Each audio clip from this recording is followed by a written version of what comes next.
तारीखी घंटाघर लाल चौक से आपका एक मरतबा फिर खुशामदीद है। गुलिस्तान टीवी के पॉपुलर प्रोग्राम ओपन टॉक में नाज़रीन बात हो रही है जम्मू कश्मीर में 10 साल के बाद मुनक्किद किए गए असम्बली इंतखाबात पर। चूँकि आप जानते हैं कि 10 साल के बाद जम्मू कश्मीर में असम्बली के इंतखाबात पुरअमन तरीके से इख्तिताम पजीर हुए हैं। 8 अक्टूबर को किस सियासी जमात के सर पर ताज सजेगा उसका फैसला होगा और 8 अक्टूबर के बाद ही जम्मू कश्मीर में 10 साल के बाद एक नई अवामी हुकूमत का क़याम अमल में लाया जाएगा। लेकिन जो नई हुकूमत बनेगी इस हुकूमत के लिए कौन से चैलेंजेस होंगे, क्योंकि जम्मू कश्मीर में 5 अगस्त 2019 के बाद सियासी, आइनी और इंतज़ामी तब्दीलियाँ हुई है। मुसलसल इस प्रोग्राम में हम मुख्तलिफ शख्सियात को मदऊ करते हैं और उनके साथ जम्मू कश्मीर में 10 साल के बाद मुनक्किद किए गए असम्बली इंतखाबात के मुतालिक बहस और मुबाहिसा कर रहे हैं। तो सबसे पहले आज भी हम आपको अपने मेहमानों का तारुफ कराते हैं। आज के हमारे मेहमान हैं शिराज साहब जो कि सेंट्रल लाल चौक कमेटी के सदर है। हमारे साथ है फारूक डार साहब जो कि ट्रेडर हैं। एनामुन नबी साहब जो कि इंजीनियर रशीद के अवामी इत्तेहाद पार्टी के चीफ स्पोक्स पर्सन है। इमदाद साकी साहब जो कि सीनियर जर्नलिस्ट है। डॉक्टर दरख्शां अंद्राबी जो कि जम्मू कश्मीर वक्फ बोर्ड की चेयरपर्सन है। सलमान अली सागर जो कि नेशनल कॉन्फ्रेंस के सीनियर लीडर और हजरत बल कॉन्स्टिट्यूंसी के कैंडिडेट भी है। हमारे साथ है अंगद सिंह खालसा जो कि सोशो पॉलिटिकल एक्टिविस्ट है, ह्यूमन राइट्स पे भी काम करते हैं। हमारे साथ है तलत मजीद साहब, डॉक्टर तलत मजीद जो कि जमात इस्लामी जो बैनर्ड ऑर्गेनाइजेशन है उनके बैकड पुलवामा के कैंडिडेट है। और तारिक गोनी साहब जो कि Kashmir chamber of commerce and industries के प्रेसिडेंट हैं। तो बात यही हो रही है जम्मू कश्मीर के 10 साल के बाद जो इलेक्शंस हुए हैं, इन इलेक्शंस में जो सियासी जमातों की तरफ से वादे किए गए हैं क्या वो वादे निभाए जाएंगे, और जो 2019 के बाद तब्दीलियां हुई है उस तब्दीलियों के बाद नई हुकूमत के लिए क्या कुछ चैलेंज होंगे। सबसे पहले हम डॉक्टर दरख्शां अंद्राबी के पास जाएंगे। डॉक्टर साहिबा शुक्रिया, आपसे हमारा सवाल यही है कि जब प्राइम मिनिस्टर यहाँ पे आए, जब यहाँ पे होम मिनिस्टर आए, दावा यह है कि बीजेपी की हुकूमत बनी, आप भी कह रहे हैं कि हुकूमत बनेगी, लेकिन चूँकि कश्मीर को नया कश्मीर का नाम दिया गया है, अगर आपकी हुकूमत आती है नए कश्मीर को आपकी हुकूमत नया क्या देगी? देखिए, पहले ही हम ये कहेंगे कि इलेक्शन समाप्त हुआ और 5 अगस्त 19 के बाद ही आज जिस लाल चौक और घंटाघर के सामने हम बैठे हैं ये पॉसिबल नहीं था। क्योंकि इसलिए पॉसिबल नहीं था क्योंकि ये हालात जो बदले हैं, ये बदला जम्मू कश्मीर आप जो देख रहे हैं, बदला कश्मीर जो देख रहे हैं, ये बिकॉज ऑफ बीजेपी है। और जो हमारी सोच थी प्रधानमंत्री जी की, ये उस सोच की वजह से यहाँ के जो लोग हैं आज अमन और तरक्की के साथ जी रहे हैं। और रही अब इलेक्शन के बाद, इलेक्शन भी एक फेस्टिवल की तरह मनाया गया और उस फेस्टिवल का नतीजा 8 को आ जाएगा। अब उसके बाद क्या बदलेगा? नेचुरली लोगों की हुकूमत है, डेमोक्रेसी है, डेमोक्रेसी में हर एक ने वोट दिया है और जो मैंडेट पाएगा वो हुकूमत यहाँ पे बनाएगा। बट ये भी बात हम कहना चाहेंगे कि बीजेपी के बगैर यहाँ हुकूमत बनने से कासिर है। बीजेपी के साथ यहाँ पे नया डेवलपमेंट, नए जो सोच है, जो हमने ख्वाब देखे हैं हमारे प्रधानमंत्री जी ने, जो बीजेपी ने ख्वाब देखे हैं जम्मू कश्मीर के लिए कि एक जन्नत में नज़ीर का जो नज़ारा अभी भी हम लाल चौक में फिर से दोहराऊंगी। और डेवलपमेंट यूथ के लिए काम करना है। जब आपके पास अमन होता है, तरक्की होती है, अमन जब है तो तरक्की है। ये लाल चौक 24/7 आजकल खुला रहता है, ये पहले पॉसिबल नहीं था। ये हमारा नया कश्मीर है। एक ये नया कश्मीर है और नई हुकूमत बीजेपी के बगैर नामुमकिन है।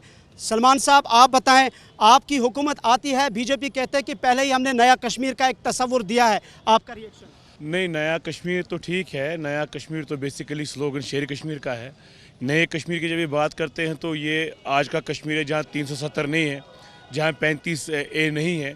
और जो खामोशी जिस पीस की ये बात कर रहे हैं बीजेपी के हमारे दोस्त, उनमें ये मानना चाहिए कि ये एक अधूरा सच है। इसमें जो बाकी स्टेक होल्डर्स हैं, कश्मीर के हमारे बहुत से भाई जेलों में बंद है, बहुत से अभी कैदी हैं। आपने एक आधे कैदी को छोड़ दिया, आपने उनको इलेक्शन लड़ने के लिए कि ठीक है, हमें इज़्ज़त करते हैं हर एक की जो भी जेल जाता है, लेकिन हमारे यहाँ बहुत से और भी डिटेनीज़ हैं, जहाँ बहुत से लीडर्स हैं जो कश्मीर का हिस्सा रहे हैं। हम मानते हैं कि जो विकसित भारत की बात करते हैं, जो सबको साथ लेने की बात करते हैं, उनको सब कश्मीरियों को लेना चाहिए। जो हमारे जेलों में जो लीडरशिप बाकी भी जेलों में बंद है, उनको भी मेन स्ट्रीम में लाइए।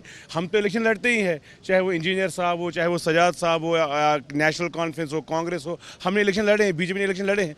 लेकिन जो अभी दूसरे साइड पर थे, जिस पीस की आप बात कर रहे हैं, उस पीस को इंश्योर करिए, उन सब स्टेक होल्डर्स को लाइए, उनके साथ बात करिए, तो परमानेंट सोल्यूशन, परमानेंट पीस की बात आएगी। अब ये परमानेंट नहीं है, अभी ये चुप्पी है, ये चुप्पी कभी भी टूट सकती है। इसके लिए हमें एक कदम उठाना है जो आने वाली सरकार होगी, और उसमें सबसे ज़्यादा काम दिल्ली में बैठी सरकार का बन रहा है, प्राइम मिनिस्टर नरेंद्र मोदी जी का और उनकी जो टीम है, उनका काम बनता है कि वो यहाँ के उन सब लोगों को जो अभी भी नाराज़ हैं, जो अभी भी बंद है जेलों में, या और भी ऐसे लोग जिन्होंने अभी पार्टिसिपेट नहीं किया है, उन सबको लेके चले। बाकी हम तो इलेक्शन लड़ते आए हैं, लड़ेंगे और इलेक्शन होते रहेंगे, लेकिन सबको साथ लेके चलने के बाद ही एक परमानेंट पीस आएगा। बाकी रही बात गवर्नमेंट फॉर्मेशन, आप कह रहे हैं कि सबको साथ लेने की बात है, और साथ साथ आपने ये भी कहा कि नया कश्मीर का नारा शेख मोहम्मद अब्दुल्ला का है। डॉक्टर तलत मजीद साहब, आपसे हमारा सवाल है, 87 तक आप इलेक्शन लड़े, उसके बाद इलेक्शन से दूर रहे, लेकिन अब जब आप इस मेन स्ट्रीम में आए हैं, अगर आपको यकीनी तौर पर आवाम ने मैंडेट दिया, इंतखाबात हुए हैं, इस नए कश्मीर के लिए आपका क्या नया होगा? देखिए, जहाँ तक मैंडेट का सवाल है, वो ये दो पार्टियाँ मैंडेट के हवाले से बात कर सकती है।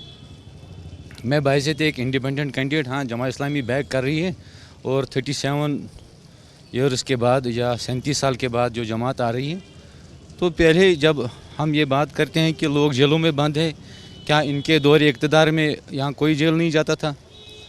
वो एनसी के दौर से ही शुरू हुए थे और 87 से ही शुरू हुआ था, और 2016 तक ये चलता रहा, एवं 2018 तक ये चलता रहा। लोग तब भी जेल जा रहे थे, लोगों के बच्चे जवान अंधे हो रहे थे, और जब नौजवान मर रहा था, ये सबको पता है। 87 के बाद क्या हुआ? 87 में जो हुआ, ये तो सबका खमियाजा जो है, ये तो सब उसी की बदौलत है ना, कि कश्मीर अगर यहाँ तक पहुँचा है, ये 87 की वजह से पहुँचा है। फिर उसमें अगर हम बात करेंगे अब हालात कैसे ठीक हो रहे हैं या क्या हो रहा है, ये मैं आपको इसको मैं एक ब्रॉड टर्म देता हूँ। शायद अब ये मेरा तकिया कलाम भी बन चुका है कि जब मैं बात करता हूँ तो मैं फिर उधर इधर की बात नहीं करता हूँ, सीधे फिर ये आता हूँ कि ये फिर जियो पॉलिटिकल सिनेरियो के ऊपर जब आप बात करेंगे, जब आप कश्मीर की बात करेंगे, तो आपको ये चीज़ जहन में रखनी होगी। आपको सारा जियो पॉलिटिकल सिनेरियो जो है वो आपको मद्देनज़र रखना होगा। यहाँ पर जो है एक यहाँ की लीडरशिप को है, यहाँ की लीडरशिप को पहले think internationally and then act locally. ये आपका पॉइंट है। एक बात यहाँ पर हमने क्या किया, हमने थिंक लोकली किया और इंटरनेशनली एक्ट करने लगे थे। तो ये जो सारी चीज़ें हैं, ये उन्हीं की बदौलत है। आप कह रहे हैं कि ब्रॉडर पर्सपेक्टिव में जम्मू कश्मीर को देखना है। एनामुन नबी, इंजीनियर रशीद जेल में और पार्लियामेंट इलेक्शन जीता, 47 सीट्स पे आपके कैंडिडेट्स हैं। अगर वाकई आपको अब लोगों ने मैंडेट दिया, यानी कि आप जीत हासिल करते 8 अक्टूबर के बाद, आप कश्मीर के लोगों को या जम्मू कश्मीर के लोगों को क्या नया देंगे, जैसा कि मुख्तलिफ लोगों ने अपना व्यू पॉइंट रखा है? सबसे पहले हम उनको तशख़्ख़ुस देंगे, जो हमारी आइडेंटिटी हमसे छीनी गई, हम उनको डिग्निटी और ऑनर देंगे, इज़्ज़त देंगे। उसके बाद जो आईनी तरमीम की गई यहाँ पर 2019 के बाद, उस पर काम होगा, और ख़ासकर we will give people sense of belonging and sense of security. जो लंगेट मॉडल था जिस पर रशीद साहब को वोट मिला है, वो हम पूरी जम्मू कश्मीर में इम्प्लीमेंट करेंगे। लंगेट मॉडल ये है कि जीत के हम किसी से काम करने के वक्त ये नहीं पूछते कि आप किस तंजीम से ताल्लुक़ रखते हैं, कहाँ से है, कहाँ से नहीं है। ये सारी चीज़ें हम जो है, और हमारे जो मैनिफेस्टो में है, जो लोग आज पॉलिटिकल प्रिजनर्स के रिलीज़ कराने की बात करते, असल में यही पार्टियाँ हैं जिन्होंने इनको बंद कराया है। ये देखिए अलमिया क्या है यहाँ की सियासत का, जिन्होंने बंद कराया था, फिर उनके मैनिफेस्टो में उनकी रिलीज़ होने की दावेदारी होती है। ये अलमिया, उन चीज़ों को हम ख़त्म करेंगे। हमारा नारा ही यही था, नो UAPA, नो PSA। हम नहीं चाहते कि कोई बच्चा जेल जाए, हम नहीं चाहते किसी बच्चे को UAPA लगे। हम चाहते कि जो बच्चे रियासत के अंदर, रियासत के बाहर मुख्तलिफ जेलों में नज़रबंद है, उनकी रिहाई हो। हम चाहते हैं कि यहाँ की इक़्तिसादी हालात जो है वो बेहतर हो जाए। हम चाहते हैं कि यहाँ एक परमानेंट पीस हो, पीस ऑफ ग्रेवयार्ड ना हो, नेगेटिव पीस ना हो। टेम्परेरी पीस ना हो, इन चीज़ों पर हम यहाँ पर काम करेंगे। और इंजीनियर रशीद का काम करने का तरीका हम सबको वाकिफ़ है। जो यहाँ पर लोग हैं उनके घर वालों ने भी इंजीनियर रशीद साहब और उनके कैंडिडेट को वोट दिया है। ठीक है, आप कह रहे हैं कि हम परमानेंट पीस चाहते हैं। ज़ोहैब मीर, पीडीपी के लाल चौक कॉन्स्टिट्यूंस के उम्मीदवार, शुक्रिया, आप भी बड़ी लेट आपने ज्वाइन किया। ज़ोहैब साहब, आपसे हमारा यही सवाल है जो बाकी लोगों से हमने पूछा कि अगर पीडीपी इक़्तिदार में आती है, चूँकि अब जो हुकूमत बनेगी यूटी में होगी, 370-35 हमारे पास नहीं है, बिजनेस अमेंडमेंट रूल्स में अमेंडमेंट की गई, इख्तियारात कम है, तो कैसे आप लोगों को एश्योर करेंगे जो आपने वादे किए हैं उनको निभाएंगे? देखिए, सबसे पहले हमें कश्मीरी की आइडेंटिटी के लिए लड़ना है, जो हमने कंसिस्टेंटली अपने मैनिफेस्टो में भी बोला है कि over the period of time 2019 से लेके अभी तक कंसिस्टेंटली जो बीजेपी ने किया वो हमारी आइडेंटिटी पे वार किया, हमारी कल्चरल आइडेंटिटी पे वार किया। तो इसके लिए हमें लड़ना है। इसके अलावा हमारे जो इतने सारे नौजवान कोट बलवाल जेल, वाराणसी जेल और देश की अलग अलग मुख्तलिफ जेलों में बंद है, उनके शायद जो उनके गुनाह है वो उतने ज़्यादा है भी ना, माइनर इश्यूज़ पे उनको पीएसए लगा दिया गया है, डिटेन्ड है वो, तो उन्हें हमें वापस लेके आना है। हाँ, अगर किसी का ऑफेंस है, ठीक है, यहाँ पे सेंट्रल जेल भी है, क्योंकि बहुत सारे लोग ऐसे हैं जिनको कैंसर हो गया है, उनके माँ बाप गरीब तबके के, उनके माँ बाप उनसे मिलने जाते हैं, कहाँ 40-40 हज़ार रुपये खर्चा उठाएंगे और वापस उनको लेके आएंगे। तीसरी चीज़ जो सबसे इम्पॉर्टेंट है, जो मैं डोर टू डोर कैंपेनिंग भी करता था, उसमें ये मुझे पता चलता था 11 बजे, 12 बजे, 1 बजे वीकडे पे एक नौजवान निकल के आता था जिसने एमएससी किया है, पीएचडी किया है, और वो निकल के आता था और वो बोलता था कि जी मैं घर पे बैठा हूँ। मैंने बोला आप यहाँ क्या कर रहे हो? बोला हाँ मैं जॉबलेस हूँ, आई एम जॉबलेस। तो ये इन चीज़ों के बारे में काम करना। रही बात अब आप इस अनएम्प्लॉयमेंट के बारे में हमें इसको एलिवेट करना। रही बात अब इख्तियारात बहुत कम है, ये बात सच है, वही इख्तियारात तो वापस लेके आने हैं। उसी के लिए तो हमारी सारी पीडीपी की सारी जंग ही वही है कि कश्मीरी के इख्तियारात वापस आ जाए, हमारे 370 वापस आ। आपने बड़ी खूबसूरत बताई ज़ोहैब मीर ने कि अगर हमारी हुकूमत आती है तो हम इख्तियारात को वापस बहाल करेंगे। इमदाद साकी साहब सीनियर जर्नलिस्ट है हमारे, बहुत गहराई से आप जम्मू कश्मीर की सियासत पर नज़र रखते हैं। साकी साहब, मैं आपसे जानना चाहूँगा, जो नई हुकूमत बनेगी, आपके पॉइंट ऑफ व्यू से या आपके एक्सपीरियंस से चैलेंजेस इस हुकूमत को क्या होंगे? हालांकि दावे सियासी जमातों के अपनी जगह। देखिए, अभी ये देखना है कि हुकूमत का मैंडेट क्या होगा, हुकूमत क्या बनेगी। और मुझे जो नज़र आता है कि हुकूमत एक फ्रैक्चर मैंडेट होगा और कोई एक पॉलिटिकल पार्टी हुकूमत नहीं बना सकेगी। और इनके अपने अपने मैनिफेस्टोज़ हैं, वो उनको फिर कॉमन मिनिमम प्रोग्राम पे आना पड़ेगा और उनको देखना पड़ेगा कि लोगों के मफादात क्या हैं। मुझे लगता है कि अगर ये लोगों के मफादात के बारे में सोचेंगे तो हुकूमत चल सकती है, वरना अगर जो इन्होंने पहले से ही अपने एक दस्तगिरी बांध रहे हैं, एक अपना इशू उठाता है, दूसरी पार्टी अपना इशू उठाती है और लोगों के हित में कोई नहीं सोचता है। उन्होंने देखिए, अभी इन्होंने हर एक पार्टी ने दफ़ा 370 की बात की है या कोई दूसरे ऐसे इशू उठाए हैं जो हमें लगता है कि अभी नामुमकिन है। जब फ्रैक्चर मैंडेट होगा असेंबली का, तो जो इन्होंने लोगों को ये सब्ज़ बाग दिखाए हैं वो नामुमकिन है पूरे करने। लोगों के मसाइल हैं, लोग यहाँ देखिए आज तक ये 10 साल जो लोग निकल आए हैं बाहर वोट देने के लिए, उनके मसाइल है। आज इन 10 साल में कोई अकाउंटेबिलिटी नहीं थी, कोई किसी को पूछने वाला नहीं था, रुश्वतखोरी आम थी। हर एक बेचारा मजबूर है इंसान किसके पास जाए, किसी से अपने मसाइल बयान करे। अगर नई हुकूमत जो भी आए, फ्रैक्चर्ड हो या अगर उनको लोगों के मसाइल के बारे में कोई भी हमदर्दी हो या अगर लोगों के बारे में बात करेंगे तो मुमकिन है हुकूमत चल सकती है। बड़ी खूबसूरत बात इमदाद साकी साहब ने कही कि ये सफ़ेद दावे हैं लेकिन लोगों के बहुत सारे मसाइल हैं, लेकिन अगर जो नई हुकूमत बनती है तो उम्मीद की जाएगी कि उनके मसाइल हल किए जाएंगे। अंगद, आप भी एक इस इलेक्शन में बड़ी एक्टिव थे, आप एक नौजवान हैं, 10 साल के बाद इलेक्शंस हुए, आपके नज़दीक ये इलेक्शन जम्मू कश्मीर के या कश्मीर की यूथ के लिए स्पेशली क्या मायने रखते हैं? देखिए, एक बड़े लंबे अरसे के बाद नौजवान जो है वो एक जमहूरी तरीके से अपना हल जो है, अपना जो एक व्यू पॉइंट है, अपना जो ओपिनियन है, अपना जो गुस्सा है, एहतजाज है, वो ज़ाहिर करने के लिए सड़कों पे आया है। एक लंबे अरसे से हमने भी नहीं देखा, शायद मेरी फादर जनरेशन ने देखा हो, बट मेरी जनरेशन ने पहली बार देखा कि यूथ ने, आम लोगों ने इलेक्शन में पार्टिसिपेट किया। हाँ, श्रीनगर में थोड़ी कम वोटिंग हुई, लेकिन फिर भी बाकी डिस्ट्रिक्ट्स में, और वो लोग जो वोट नहीं करते थे, वो लोग जिनका एक ट्रस्ट था वो ब्रेक हुआ था इस प्रोसेस पे, आज वो भी आगे आए और उन्होंने अपनी जंग जो है वो इस इलेक्शन के थ्रू लड़ने की कोशिश की। दावे सब लोग कर रहे हैं, पर मसला ये है कि इलेक्शन जीतने से ज़्यादा, हुकूमत बनाने से ज़्यादा इंपॉर्टेंट ये है देखना कि अब लोगों के लिए लड़ेगा कौन। अब वो चीज़ हम सबको देखनी है, उस चीज़ का इजहार जो आने वाला समय है वो करेगा कि लोगों के लिए आकर लड़ेगा क्यों, क्योंकि बड़ी बेसिक राइट्स जो है लोगों की आज उकरब की हुई है। मैं एक चीज़ आपको बता दूं कि हालात, हम कभी छोटी सी एग्जांपल दे के हालात जो है वो जाहिर कर सकते हैं। बिल्कुल ही थोड़ी दूर जो है प्रेस कॉलोनी है, हम जितने भी एक्टिविस्ट थे, जितने भी लोग थे या फिर जो पॉलिटिशियंस वगैरह थे, उनका स्टार्टअप जो है वो सियासत का, एहतजाज का जो है प्रेस कॉलोनी से होता था।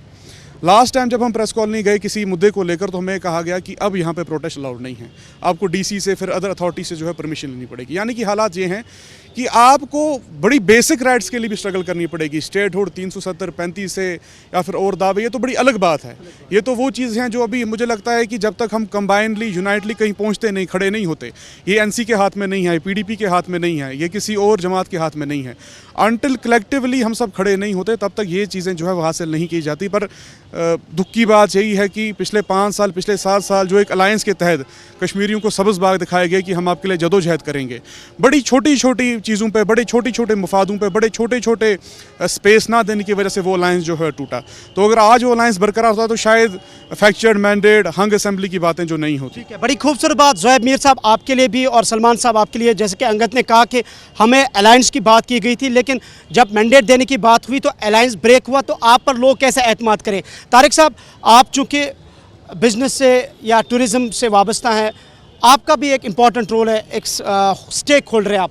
नई हुकूमत से आप लोग क्या तवक्कात करते हैं? कौन से ऐसे मसाइल हैं जो नई हुकूमत को आप समझते हैं कि ऑन बोर्ड लेने की जल्दी ज़रूरत है? देखिए, ताजिर के लिए तो मेन चीज़ होता है, पहले तो पीस होता है। माशाल्लाह पीस तो है इधर, मगर ताजरों को हैंड होल्डिंग की बड़ी ज़्यादा ज़रूरत है। अब यहाँ आप टूरिज़म को ले लीजिए, टूरिज़म बहुत अच्छा चला, मगर ये आज आपकी डेट में देखिए लाल चौक के दुकानदार ऑलमोस्ट सारे बैठे हैं, क्योंकि लोकल ट्रेड अभी बहुत कम है, बहुत लो है ज़्यादा। गवर्नमेंट को चाहिए, जो भी गवर्नमेंट आए, और जो गवर्नमेंट को चाहिए जो वादे लोगों के से, ऐसा ना कि वो सब्ज़ बाग। देखिए कश्मीरी अब वो कश्मीरी नहीं है, आप उसको बोलेंगे एक चीज़, करेंगे दूसरी चीज़। आपने जो मैनिफेस्टो में डाला आपको वो करके दिखाना। अगर नहीं करेंगे आप, 2 महीने के बाद आपकी सरकार नीचे होगी, क्योंकि लोग अब उतने ज़्यादा तंग हो चुके हैं। लोग उसी का साथ देंगे जो पब्लिक की हैंड होल्डिंग करेंगे, आम आदमी की हैंड होल्डिंग, चाहे वो कोई भी गवर्नमेंट हो।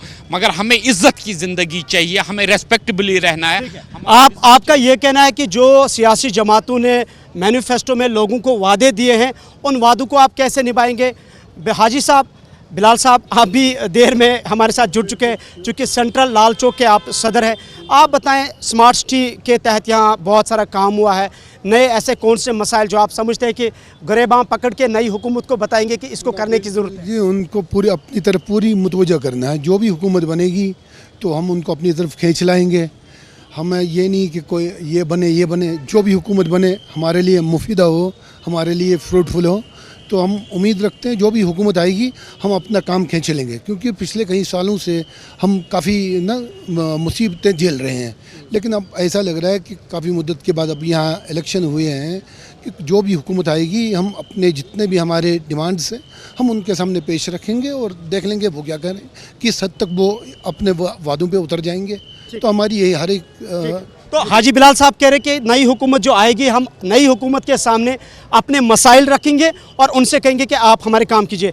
आपसे फारूक साहब पूछना चाहेंगे, चूँकि आप कॉन्ट्रैक्टर भी है, ट्रेड से भी वाबस्ता है, इकनॉमिक अलायंस के सदर भी हैं, मसाइल बताइए, बहुत सारे हैं, लेकिन आपके नज़दीक जो नई हुकूमत के लिए चैलेंज है जो उनको हल करने हैं?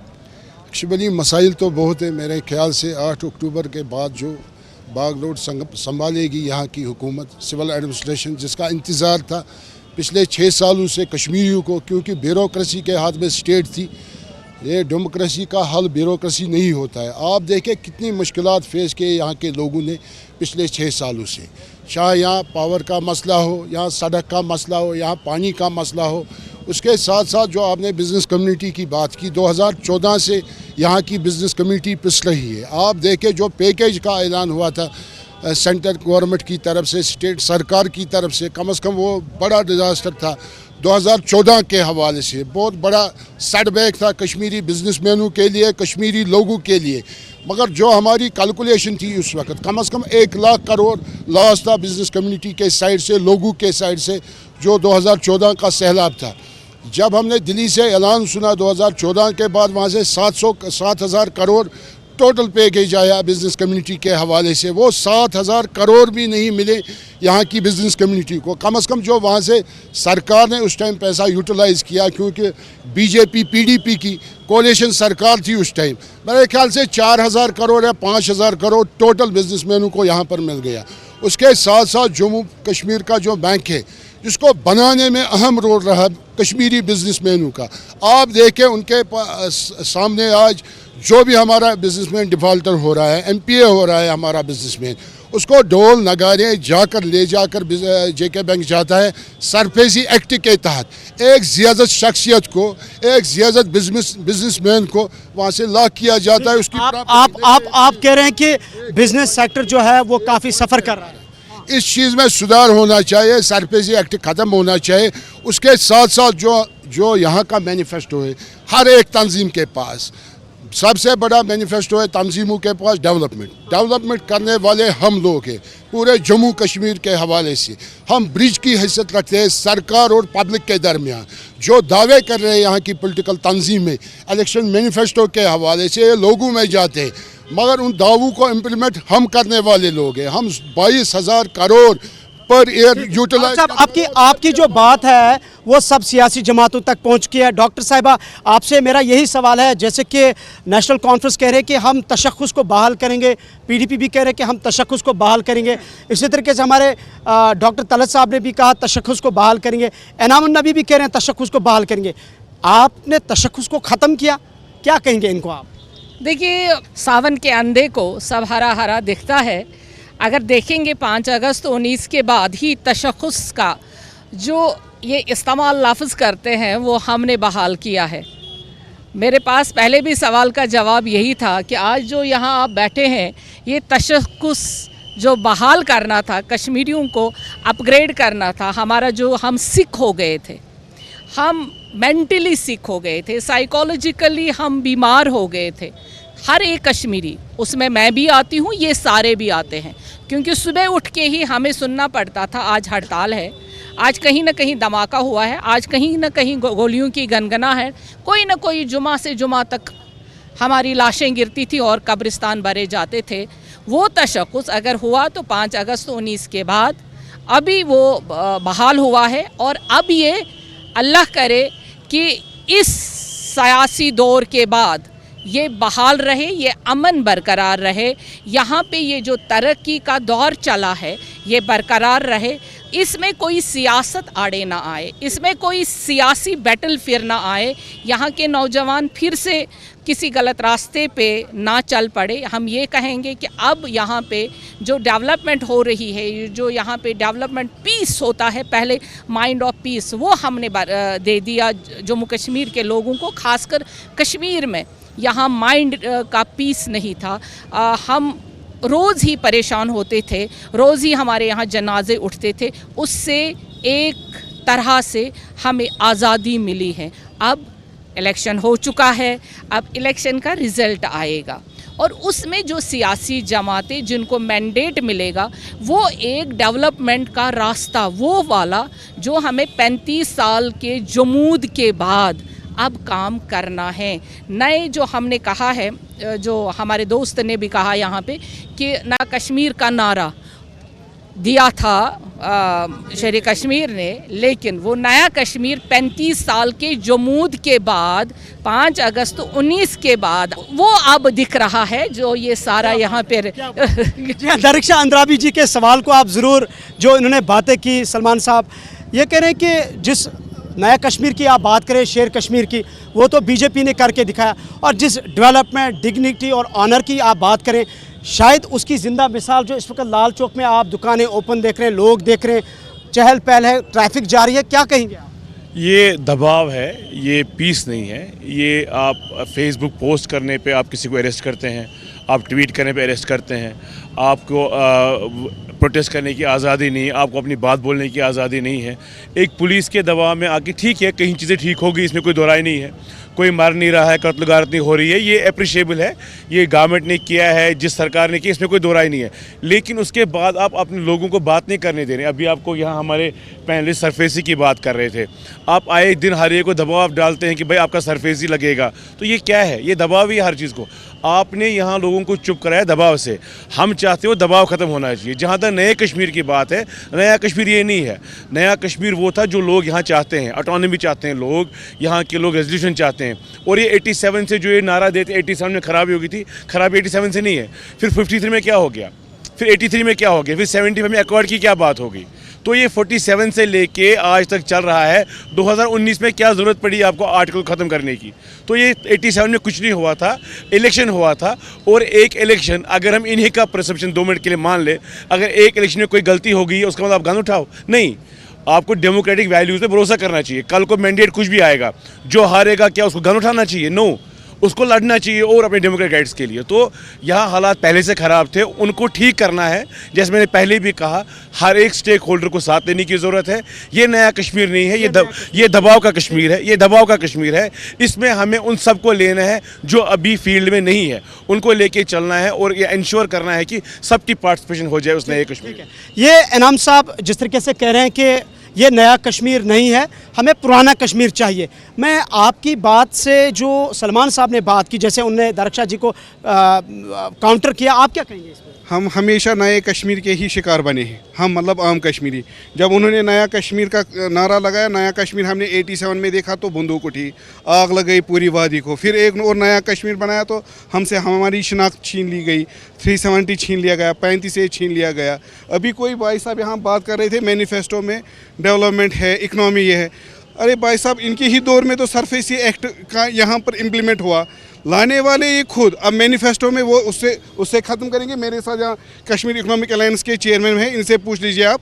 सरफेसी एक्ट यहाँ ट्रेडर्स पर एक तलवार लटकी हुई है, लाने वाले तो यही दो पार्टियां हैं। आज ये कैसे कहते हैं कि ये ख़त्म करेंगे, ये कहते हैं जेलों से हम रिहा करेंगे।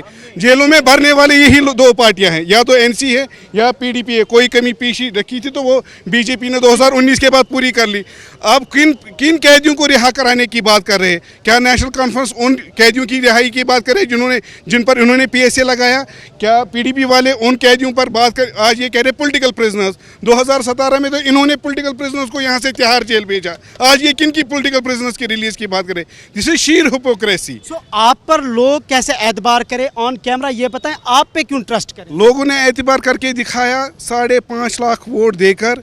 उमर साहब ने 2.5 लाख वोट से हारा है हमारे से। मैं कह रहा हूँ लोगों को क्या देंगे? लोग एआईपी को, इंजीनियर रशीद को एज क्रेडिबल ऑल्टरनेट मानते हैं। इन्होंने नेशनल कॉन्फ्रेंस की सरकार भी देखी, उन्होंने पीडीपी का भी देखा, उन्होंने पुराना नया कश्मीर भी देखा और नया कश्मीर। आप कह रहे हैं कि ना हमें पुराना कश्मीर चाहिए ना नया कश्मीर। ज़ोहैब कुछ कह रहे हैं। जी जी जी। देखिए, सबसे पहले मैं आपको 2-4 बातें बताता हूँ, but you'll have to listen to it. आप टाइम देना पड़ेगा थोड़ा सा, क्योंकि आप सबको बहुत टाइम देते हैं। इनाम भी सुनेंगे, दरख्शाह जी भी सुनेंगे, सब हमारे पैनलिस्ट जो है। तो जब इन टाइलों का हो रहा था ना, इनाग्रेशन इन टाइलों का हो रहा था और इन बत्तियों का इनाग्रेशन हो रहा था, G20 वाले जब आए थे, तो मैं घर के अंदर, मैं हाउस अरेस्ट था और मेरी पूरी तंजीम हाउस अरेस्ट थी। अब अपना कैमरा ज़रा इर्द गिर्द घुमाइए। जो आप बोल रहे हैं कि यहाँ पे सारी दुकानें खुली हैं, दरवाजे खुले हैं, ये है वो है। अब कैमरा इर्द गिर्द खुराए तो देखिए कितनी सारी पुलिस भी यहाँ पे लगी है, सीआरपीएफ भी यहाँ पे लगी हुई है। सो एवरीथिंग जो आप पिक्चर प्रेजेंट करना चाहते हो वो है नहीं। तो इनाम कह रहे हैं मेरे सवालों का जवाब। मैं बहुत खुश हूँ दिल से कि सरफेसी एक्ट अगर यहाँ पे पास हुआ, वो हमारी असेंबली ने पास किया, असेंबली में पास किया, असेंबली में, पार्लियामेंट में नहीं पास हुआ। इट इज़ बेटर कि हमारी असेंबली में कोई भी चीज़ पास हो, हम खुद करें, हमारे नुमाइंदे खुद करें, रादर दैन कि पार्लियामेंट में हो। तो ये सारी चीज़ें इंपॉर्टेंट है। तीसरी चीज़ 87 और असेंबली में ही ख़त्म भी होगा। तीसरी चीज़ मैं आपको एक बात बताना चाहता हूँ, जिस तरीके से 87 में कोई बोले या ना बोले कि 87 में कुछ नहीं हुआ, द रियलिटी इज़ 87 की वजह से 1.5 लाख लोग कब्रिस्तानों में गए हैं। 87 की वजह से लिसन आपका नटशल में यही कहना है कि सलमान साहब कि सारा कुछ हुआ 87 तलत आपके पास भी आएंगे? I am not pinpointing anybody. मैं बस ये बोलना चाहता हूँ कि अगर उस टाइम मुस्लिम यूनाइटेड फ्रंट को एक चांस दे दिया होता तो क्या फ़र्क पड़ता है, 6 साल वो भी निकाल लेते अपना time. How does it wouldn't have made any difference. इन्होंने कहा हमारी असेंबली ने, हमें फख्र है सरफेसी एक्ट हमने पास करा है। क्या ये दोबारा, ये सही कह रहे हैं, ये दोबारा पूछे इनसे। ही इज नॉट, मेरा ये कहने का मतलब, बात करने दीजिए, बात करने दीजिए। आप बात, एनाम आप बात। I am glad that you are making a lot of noise but it doesn't make sense. Listen to me first. हाँ ना, अरे बात तो सुन लीजिए। First time I am meeting you, let me answer, let me answer. ठीक है doctor Talat कुछ कहना चाहते हैं? नहीं क्विक बताइए। देखिए सर्वे उसी पे जवाब। सरफेसी एक्ट ऑफ, मेरा ये कहने का मतलब है सरफेसी एक्ट पे ही जवाब दे। लिसन, जैसे कोई भी एक्ट पास हो, of course we want SARFAESI act to go, वो लेकिन सिर्फ वो जो पीडीपी ने नहीं लाया था, बीजेपी में भी तो थी उस टाइम गवर्नमेंट के। Listen, point is that we will go, but any law that should pass in Kashmir should happen in the state assembly, not in the parliament. ये जो यहाँ पे साहब बोल रहे हैं, इन्हीं लोगों ने, मुझे लगता है कुछ टाइम पहले इन्हीं की तंजीम ने पीडीपी के बंदों को, नेशनल कॉन्फ्रेंस के बंदों को, इन लोगों ने जानलेवा हमले भी करवाए।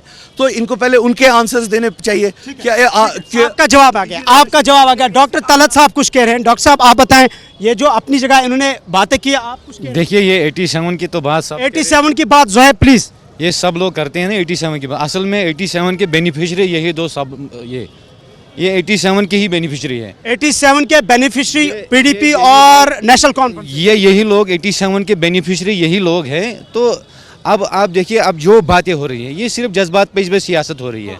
आप कह रहे हैं इनको कि ज़मीनी हक़ाइक़, मैं डॉक्टर साहिबा की बहुत सी बातों के साथ इत्तेफाक भी रखता हूँ और इनकी बहुत सी बातों के साथ इत्तेफाक नहीं रखता हूँ, लेकिन हकीकत ये है, अखलाकियात यही है कि आपको अपने दुश्मन की सही बात को सही कहना चाहिए और अपने दोस्त की गलत बात को गलत कहना चाहिए। असल में ज़मीनी हक़ाइक़ कोई देखता नहीं है। जो आपके इर्द गिर्द, जो आपके पड़ोस में, जो आपके जियो पॉलिटिकल सिनेरियो में जो बातें हो रही हैं, उनको मद्देनज़र रखते हुए आप कहिए ना कि हम कहाँ हैं इस वक्त। 47 से लेकर आज तक कश्मीरी सिर्फ सियासी तौर सिर्फ हार खा चुका है और कुछ नहीं है। उन्होंने क्या दिया आज जिस ये 370 को ये अपने आर्टिकल, ये जो मैनिफेस्टो में लिखे हैं उनकी उसको बचा नहीं पाए। अब दोबारा इसको मैनिफेस्टो में रख रहे हैं। तो दूसरे दिन फारूक साहब कह रहे हैं इसमें 100 साल लगेगा। आप लोगों को कितना बेवकूफ़ बनाओगे? ठीक है, डॉक्टर तलत कह रहे हैं जी, इन बातों को जज्बाती नारों के साथ और लोगों के जज्बात को भड़का के आप लोगों को बेवकूफ़ नहीं बना सकते। ज़मीनी हक़ाइक़ को तस्लीम कीजिए, हकीकत को तस्लीम कीजिए और लोगों के जो मसाइल हैं, लोगों के जो बुनियादी मसाइल है। 2024 में भी मेरा पुलवामा का MLA आज भी जब इलेक्शन लड़ने जा रहे हैं, सड़क, पानी और बिजली की बात कर रहे हैं, ये हकारत की बात है। इसमें आप ब्रॉडर पर्सपेक्टिव में जियोपॉलिटिक्स की बात कर रहे हैं। एडवोकेट वसीम गुल साहब भी बड़ी देर के बाद हमसे ज्वाइन कर चुके हैं, जो कि कश्मीर एडवोकेट्स एसोसिएशन के सदर भी हैं। वसीम साहब, आपसे मेरा यही सवाल रहेगा, 10 साल के बाद यहाँ पे इलेक्शंस हुए, आप एक नौजवान लॉयर हैं, आप भी पॉलिटिकली देखें तो बड़ी मैच्योर हैं आप, तो इन इंतखाबात से आप क्या तोक़ात रखते हैं, मैनिफेस्टो जो सियासी जमातों ने दिए हैं? देखिए, मैं आपको एक चीज़ बताऊं, जो भी मैनिफेस्टो है, मैनिफेस्टो में ऐसा कुछ भी अभी तक सॉलिड नज़र नहीं आया जिससे कि यूथ को कोई फ़र्क पड़े। ये वही है कि जो आज तक हम नहीं कर पाए, हम 370 को वापस लाएंगे, जो कि मतलब हर एक जमात जो बोल रही है हम 370 लाएंगे, ये सबसे बड़ा झूठ है। जस्ट बिकॉज क्योंकि जो हमारा यहाँ का सबसे बड़ा कोर्ट है, सुप्रीम कोर्ट ऑफ इंडिया, जब उसने कहा कि नहीं इसका जो भी स्क्रैपिंग है वो सही है, दैट मीन्स कि इसके बाद से कोई भी वापस ला नहीं सकता है। तो अगर हम इस हिसाब से देखें, नौजवानों के लिए जो भी चीज़ें होनी चाहिए थी इंतखाबात की, जितनी भी पार्टीज़ हैं उनके मैनिफेस्टोज़ में, वैसा कुछ भी देखने को नहीं मिला। अब हम यही उम्मीद कर सकते हैं कि जो भी गवर्नमेंट आएगी वो नौजवानों के लिए हकीकी मानों में काम करेगी, जो भी इनके खोखे नारे हैं उनको भूल के वो नौजवानों के लिए काम करेगी। साकिब साहब, आपसे मेरा सवाल है कि जो सियासी जमातों ने आपसी इल्ज़ामात आयद किए हैं, क्या हम सिर्फ जो हमारी तारीख है, पास्ट है, उसे देख के आगे बढ़ें, या जो 2024 का जब हम जियोपॉलिटिकल सिनेरियो पे नज़र दोहराते हैं, इसको आगे रख के हमें आगे जाना है? देखिए, मैं पहले ये कहूँगा कि 10 साल काफ़ी अर्सा होता है। कश्मीरियों की आदत है कि भूल जाना। इससे पहले कौन जिम्मेदार था? ये जो हालात जो आज के यहाँ पे हैं, मुझे लगता है कि जो हालात ये पैदा हुए हैं ये इन ही पॉलिटिकल पार्टीज़ की वजह से लोग इन हालात से जूझ रहे हैं। अब ये तशख़्ख़ुस की बात कर रहे हैं, कश्मीरियत की बात कर रहे हैं, क्या इन्हें मालूम है व्हाट इज़ द तशख़्ख़ुस? ये डिफ़ाइन कर सकते हैं तशख़्ख़ुस क्या है, कश्मीरियत क्या है? कश्मीरियों को इन्होंने ही नोच के रखा है, कश्मीरी तशख़्ख़ुस को, जो ये कहते हैं तशख़्ख़ुस। आम लोगों को क्या पता है कि ये what do you mean by तशख़्ख़ुस? हमारे यहाँ तशख़्ख़ुस है, हमारी परंपरा जो है, हमारी जो क्या हिस्ट्री है, आज आप देखिए किस तरह मस्क की जा रही है। हमारी जो तालीमी निसाब है, हमारी हिस्ट्री कहाँ पहुँची है? इसी को तशख़्ख़ुस कहते हैं। हमारा जो माजी था उसको बिल्कुल भूल के नई नई किताबें बच्चों को पढ़ाई जाती हैं, और हमारी हिस्ट्री वो भूल चुके हैं। उसी में हमारा तशख़्ख़ुस था, यही कश्मीर थी, हमारी एक पहचान थी। इन्हीं पॉलिटिकल पार्टीज़ की वजह से वो ख़त्म हो चुकी है। अब ये लफाजी करते हैं कि हम कश्मीरी तशख़्ख़ुस बहाल करेंगे, कैसे करेंगे? इनको पता है कि कश्मीरी तशख़्ख़ुस क्या था। आपने बड़ा ज़बरदस्त सवाल किया है सभी पॉलिटिकल पार्टी से कि जो आप तशख़्ख़ुस की या आइडेंटिटी की बात करें, आप हमें समझाएं वो तशख़्ख़ुस क्या होता है। अनगत आप बताएं, आप कुछ कहना चाहते थे? देखिए, इस सारे सिनेरियो में 5 साल के हमें ये चीज़ यहाँ सोचने समझने और देखने को मिली कि we have politicians here, but we have politicians here, right, but we don't have any leader here. Article 370 जब सुप्रीम कोर्ट में गया, सुप्रीम कोर्ट में केस चल रहा था, लेकिन उससे पहले भी एक स्पेस थी, एक सिनेरियो था जहाँ पे बात की जा सकती थी। देखिए, लद्दाख के सोनम वांगचुक साहब हैं, कुछ चीज़ों पे हमारी उनसे जो है अंडरस्टैंडिंग नहीं है, बट उनको एक आप देखिए, समझिए उनकी स्ट्रगल को, उनको दाद देनी पड़ेगी कि वो अपने लोगों के लिए पार्लियामेंट में ही नहीं, असेंबली में ही नहीं, ही इज़ नॉट वेटिंग कि कल इलेक्शन होगी, मैं असेंबली में जाऊँगा, मैं पार्लियामेंट में जाऊँगा, वो अपने लोगों के लिए स्ट्रगल कर रहा है। हमने एक चीज़ देखी कि हमारे यहाँ पॉलिटिशियंस तो बहुत हैं, लेकिन कोई लीडर नहीं निकला, और दावे सब करते हैं, लेकिन हकीकी तौर पे पिछले 5 साल में किसी ने कोई इनिशिएटिव लिया? सुप्रीम कोर्ट में आर्टिकल का केस गया, सारी पार्टियाँ वहाँ पहुँची, मैं भी वहाँ था, और भी लोग थे, एक्टिविस्ट थे, लॉयर्स थे, इरफान नबी लोन साहब ने रिप्रेजेंट किया, बाकी लोगों ने, ज़हूर साहब ने रिप्रेजेंट किया केस। एक बात जो आम लोगों को नहीं पता है कि जितने भी पॉलिटिकल पार्टी सुप्रीम कोर्ट में केस लड़ने के लिए गई, उसमें से खाली एक पॉलिटिकल पार्टी ने अपने लॉयर को जो है फीस पे की है, बाकी सबको जो है वहाँ से उन्होंने, मुझे नहीं पता उन्हें पे नहीं की या फिर वो वॉलंटरी करना चाहते हैं, लेकिन सीरियसनेस ये है कि खाली एक पार्टी है जिसने वहाँ पर जो है फीस पे की है। ठीक है, यानी कि आप भी कह रहे हैं कि सलमान साहब, ये जो अंगद एक नौजवान सोशो पॉलिटिकल एक्टिविस्ट, ये कह रहे हैं कि हमारे पास पॉलिटिशियन है लेकिन लीडर नहीं है, और इमदाद साकी साहब ने भी कहा कि ये सियासतदान जो है या सियासी जमातें हैं, ये तशख़्ख़ुस की बेसिक टर्मिनोलॉजी या इसको डिफ़ाइन नहीं कर सकते। क्या कहेंगे आप? नहीं, अब हर एक अपना राइट बनता है बोलने का, मैं नहीं मानता। इनने कहा जी लोगों को क्या, साकी साहब ने कहा लोगों को क्या पता होता है। नहीं, लोगों को सब पता होता है, लोग वोट करते हैं। मैं अगर अभी देखूंगा, अभी यहाँ इनाम बोल रहे थे जी, लोगों ने अभी 4 लाख वोट दे के इंजीनियर साहब को कामयाब किया वहाँ से। हाँ, लोगों के पास राइट हो तो लोग समझदार हैं, लोगों को पता होता है। अगर यही पैरामीटर लिया जाए तो लोग गलत नहीं करते। मुझे आज भी यकीन है इस चीज़ पे, लोग एक लीडरशिप को वोट करेंगे इस बार, ना कि पॉलिटिशियन को, जो ये मान के चलते हैं कि हमें यहाँ के तशख़्ख़ुस को बचाना है। ठीक है, अपने व्यूज़ हर एक के होते हैं। मुझे पूरा यकीन है कि यहाँ वोट इस बात पे पड़ा होगा कि यहाँ जो अभी बचा कुछ है उसको बचाएंगे, और वो लोग जो बात करते हैं वापस लाने की, उनको वोट देंगे। जब उसको वोट पड़ता है, दैट मीन्स वो एक लीडरशिप को, एक क़यादत को वोट देते हैं। अब ये बात ज़रूरी नहीं है कि भाई आप 10,000 लोगों को लेके बाहर निकले। हम यहाँ के हालात जानते हैं, हम जानते हैं लोग 5 अगस्त को नहीं निकल पाए बाहर, इतना दबाव था लोगों पर। यहाँ के पोलिटिकल लीडरशिप को, यहाँ के लोगों पर क्या दबाव है वो चीज़ ही पता है। यहाँ बहुत खून खराबा हुआ है, यहाँ हम नहीं चाहते, कोई पॉलिटिकल पार्टी नहीं चाहती है यहाँ खून खराब हो जाए। वहाँ मुझे लगता है हम सेम पेज पे है, चाहे वो इंजीनियर साहब हो, चाहे वो पीडीपी हो, हर एक भी एक बात मान के चलता है कि खून खराबा नहीं होना चाहिए। उसके लिए अगर पॉलिटिशियंस ही आगे चले ठीक है, लेकिन लोगों को बाहर आने की ज़रूरत नहीं है, मारदार की ज़रूरत नहीं है। लेकिन जो वो प्रोपिगेट करते हैं, चाहे वो पीडीपी हो, हम हो, लोग समझते हैं और हमें ये आवाज़ उठानी है और हमें ये आवाज़ चलानी चाहिए। ये बात नहीं है कि हम ये सोच के बोलेंगे भाई हमें आइडेंटिटी नहीं पता है, यहाँ के अपने लीडर नहीं है। नो, हम ये आवाज़ चलाएंगे। बीजेपी को 80 साल लगे ख़त्म करने में, हम वापस लाएंगे। तो इसलिए ये जो हमें कुछ लोग बोलते हैं कि नहीं हमें नहीं चाहिए, हमें ये लाना है, हमें इस पर बात करनी है, और हम इस पर वोट मांगते रहेंगे आगे भी। यानी कि आप कह रहे हैं कि अब जो लोगों ने वोट डाला है उन्हें बड़े सोच समझ के वोट डाला है। डॉक्टर साहिबा, आपसे मेरा सवाल है कि ठीक है, 5 अगस्त 2019 के बाद अब तक क्या हुआ वो अपनी जगह है। सभी पॉलिटिकल पार्टीज़ का अपना अपना मैनिफेस्टो है, वो मैनिफेस्टो लेके आगे जाएंगे। लेकिन आप क्या समझती हैं बहैसियत एक कश्मीरी, कश्मीर को आगे लेने के लिए पीस, प्रोग्रेस, डेवलपमेंट, ऑनर की बात जब हम करते हैं, क्या जिम्मेदारी है तमाम सियासी जमातों की या सियासी लीडरों की, खासकर जो नेटिव है? अब हमें नेगेटिविटी जहनों से दूर करनी चाहिए, पॉलिटिक्स से ऊपर उठकर लोगों की भलाई के लिए सोचना चाहिए।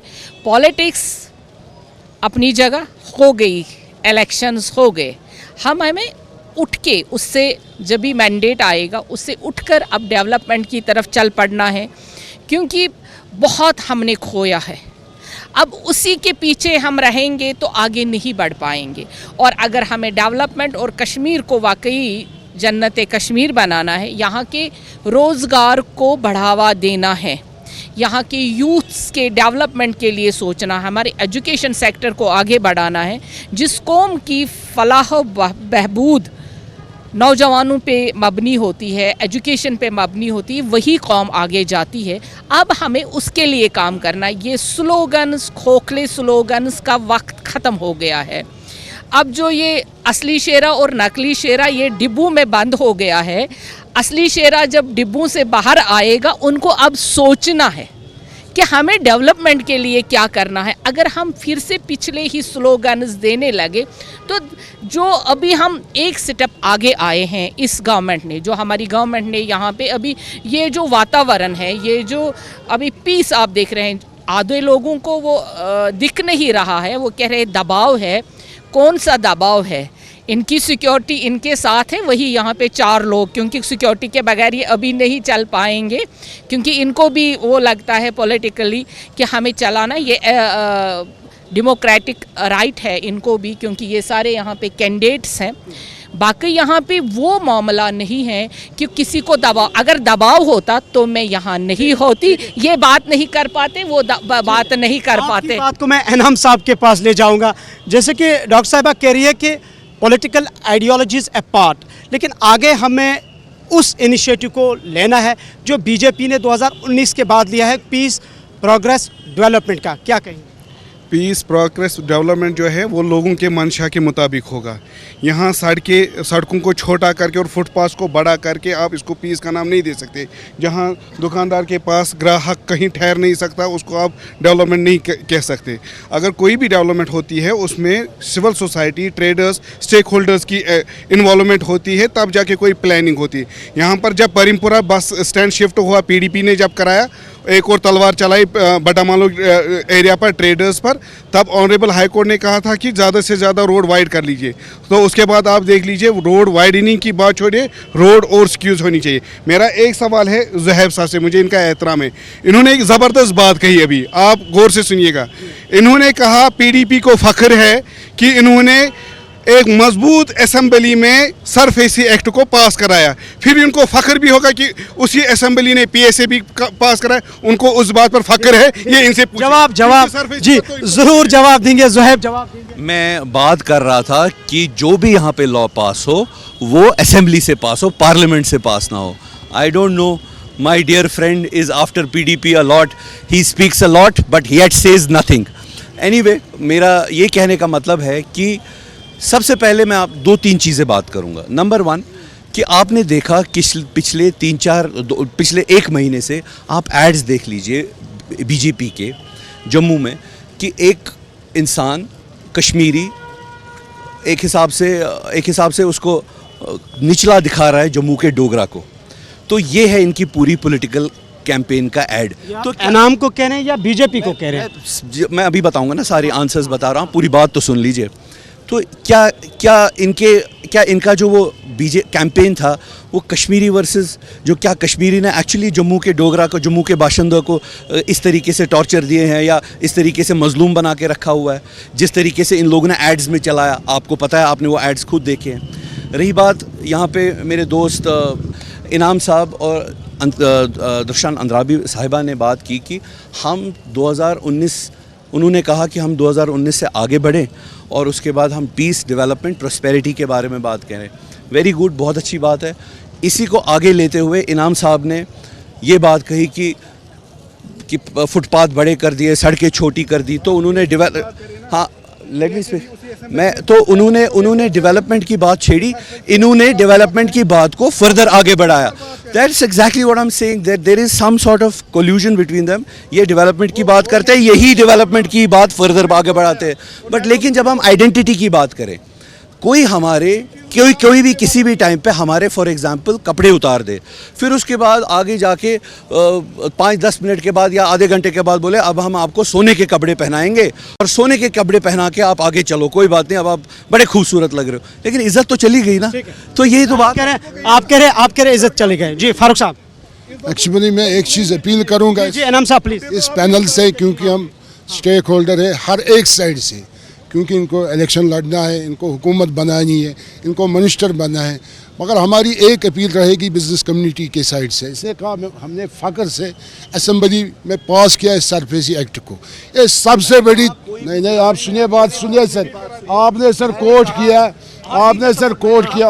हाँ जी फारूक साहब लिसन सर, इसने फ़ख्र इसने फ़ख्र से कहा हमने असम्बली में सरफेसी एक्ट पास किया है। आप देखें, जब हम सरफेसी एक्ट की सिचुएशन देख रहे हैं, पिछले 4 सालों से बिजनेसमैनों के सर पर तलवार लटक गई है उस सरफेसी एक्ट से। बिजनेसमैनों का जो इज्जत था वो सड़क पे आया, बिजनेसमैनों का इज्जत तार उस सरफेसी एक्ट से हुआ। मैं अब आपके वसादत से, जितना भी हमारा सियासी पैनल बैठा हुआ है यहाँ पर, हम हर एक को रेस्पेक्ट कर रहे हैं, चाहे यहाँ की PDP हो, चाहे यहाँ की NC हो, चाहे BJP हो, चाहे इंजीनियर रशीद साहब की पार्टी हो, हर एक को हम इज़्ज़त कर रहे हैं। मगर जब 8 अक्टूबर के बाद यहाँ पर स्टेट असम्बली बनेगी, हुकूमत बनेगी, मेहरबानी करके इस सरफेसी एक्ट को आपको ख़त्म करना। सरफेसी जी आपके पास दोबारा आएंगे। डॉक्टर तलत कुछ कह रहे हैं। हाँ आपके पास ज़हब ज़रूर आएंगे। आखिरकार जो ये सारी बहस जो हो रही थी, सारा पास्ट डिस्कस हो गया। अब यही तो हम भी चाहते थे कि पास्ट के डिस्कशन के बजाय हम फ्यूचर के बारे में आखिरकार एक कश्मीरी कौम को हमें कहाँ पे ले जाना है। मैं अक्सर कहता हूँ कि हमें अब इस हाल में अपने मुस्तकबिल को तलाश करना चाहिए। भले ही ये 200 साल और 370 को मैनिफेस्टो में रखें, लेकिन आप इस 370 को बार बार ये 80 साल तक कह रहे हैं कि हम मैनिफेस्टो में इसको लगातार लिखते रहेंगे, चाहे वो हासिल हो ना हो। लेकिन आप एक आम कश्मीरी को आप क्या देखेंगे, उसको, यहाँ के नौजवान को, यहाँ का बेसिक नेसेसिटीज़ में कह रहा हूँ, क्या यहाँ पर आपकी एम्प्लॉयमेंट कोई इशू नहीं है? यहाँ पर नेचुरल रिसोर्सेज जो है, मैं बार बार कहता हूँ कि हमारे नेचुरल रिसोर्सेज जो है वो एक्सप्लोर नहीं हो रहे हैं। मैंने मेडिसिनल प्लांट्स की बात की, मैंने कहा कि वो एक्सप्लोर नहीं हो रहे हैं। अगर हम उन चीज़ों को एक्सप्लोर करें, यहाँ पर हमारी कैपेसिटी जो है, जो जम्मू कश्मीर की अपनी कैपेसिटी जो है, आप यहाँ पर 10 से 12 आप फार्मास्यूटिकल कंपनीज एस्टेब्लिश कर सकते हैं। आप अपने 80% 60% आप अपने नौजवान को वहाँ पर एम्प्लॉयमेंट दे सकते हैं। उसकी बात कोई नहीं करता है। ये ख्वाब, ये सब्ज़ बाग, इस पे बात कभी करेंगे, लेकिन हमें अपने नौजवान का मुस्तकबिल देखना चाहिए। डॉक्टर तलत कहते हैं कि हमें अपने नौजवानों का मुस्तकबिल देखना है। आप तारिक साहब कुछ कह रहे थे। देखिए, मैं यही कहना चाहता हूँ, जो भी नई हुकूमत आएगी कि लोगों के मसले हल करे। ये पुरानी सियासत छोड़ दे, आप नया कुछ करके दिखाएं, लोगों को दिखाएं। वसीम साहब आप कह रहे थे कुछ। मैं ये कह रहा हूँ कि इनको क्लियर आना चाहिए कि इनकी जो पॉलिसी है आगे के लिए वो क्या रहेगी।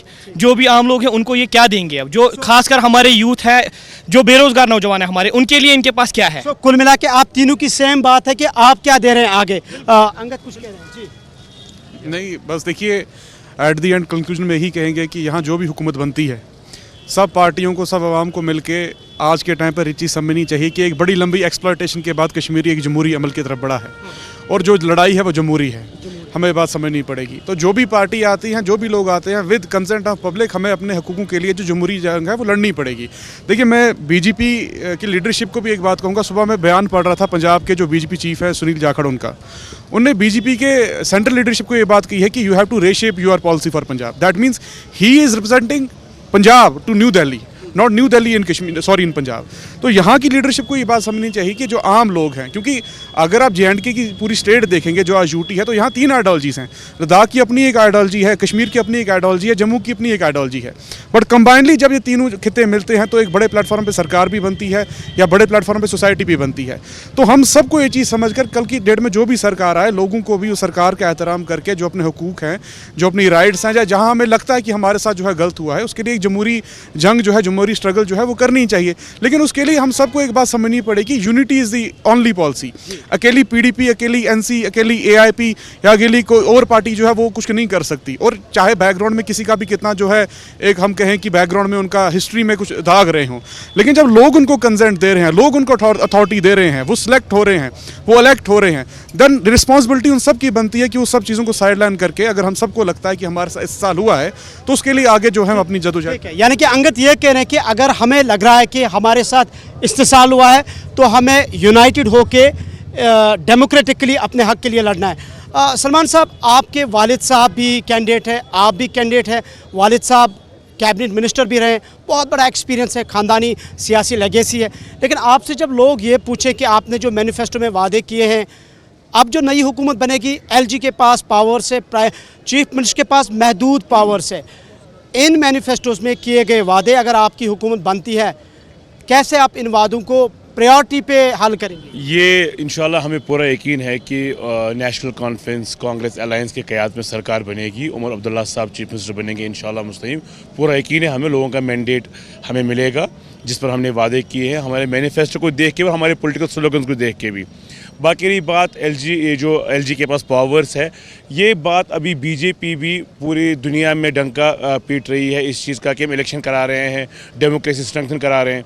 ये बात सेंट्रल गवर्नमेंट पर भी, BJP पर ख़ास तौर पे जिम्मेदारी आयद होती जो आने वाली सरकार है, जो उसने यहाँ के लोगों से वादे किए हैं, यहाँ के MLAs ने अपने कॉन्स्टिट्यूंसीज में वादे किए हैं, एक बड़ी लेवल पर सरकार आएगी उनसे वादे किए हैं, उसको इंश्योर करना जो दिल्ली में बैठी हुई लीडरशिप का, हुकूमत हिंद की लीडरशिप का अवलीन फ़र्ज़ बनता है। तो इसलिए हमें पूरा यकीन है, अब जबकि उन्होंने जो उनको अपना मैनिफेस्टो पूरा करना था, जो उन्होंने 5 अगस्त को किया, लेकिन आगे जैसे सभी कह रहे हैं यहाँ बाद जो सरकार बनेगी यहाँ 6 दिन बाद, उसको गवर्नमेंट ऑफ इंडिया का पूरा सपोर्ट मिलेगा एक पीसफुल एजेंडा इम्प्लीमेंट करने के लिए। पहली बात। दूसरी बात, जो हमें यहाँ कुछ दोस्त ये दुहाई दे रहे हैं कि 80 साल में क्या हुआ है, 80 साल में इन लोगों का क्या ट्रैक रिकॉर्ड रहा है, इन लोगों ने लोगों को कहाँ पहुँचाया है। यहाँ हमें जल्दी लोग ब्लेम करते हैं, जी आपने लोगों के कब्रिस्तान बनाए हैं।